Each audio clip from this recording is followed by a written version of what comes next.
This WKO4 training video will teach you part 1 of building charts in WKO4. The first step is actually creating a chart. Here next to our chart picker icon, you click on the right hand side and you'll see three options. Chart picker, well, we're not using an existing chart, we're actually going to create a new chart, so we're going to select create a new chart. In this stage, we're going to build a custom chart. Selecting custom chart launches the chart building UI right underneath our chart. In phase 1 of the chart builder, we have a few options, all focused on our chart settings. First, let's name our chart. Let's call this our cool new chart. Then we get to tag our chart. Tagging will help you search and utilize charts in Exchange. So I'm just going to tag this cool data.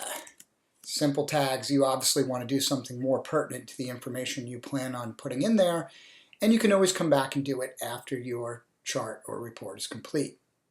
Now we have a few selections in the setup.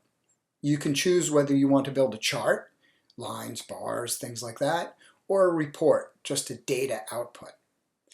Now you have two selections that tend to work together, the data series and the ranges. You have, at data series, you can overlap or separate, both in a zoom style function, the data that you're representing. The difference here is one of the functions in WKO4 is you can select multiple time ranges. So this shows you or drives what happens when you compare time ranges in WKO4. So overlap, this means when you select two time ranges, it will overlap the data. Or when you select time ranges, it will separate the data. So this gives you a little understanding of what will happen there. Ranges work, actually you have three options. Same at overlap and separate. It means it will overlap the time ranges and overlap or separate the time range. You can use different combinations. This is something you should play with after you build the chart, typically to understand what it does.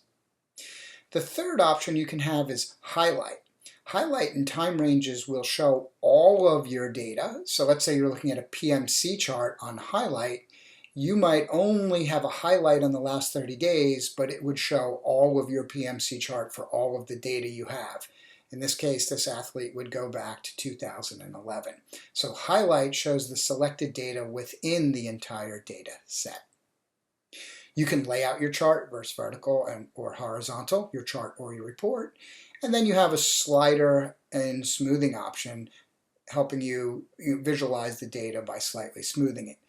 All of these can be set post after you build your chart. So often just starting out with the basics, building a chart and adjusting at the completion makes it a little easier.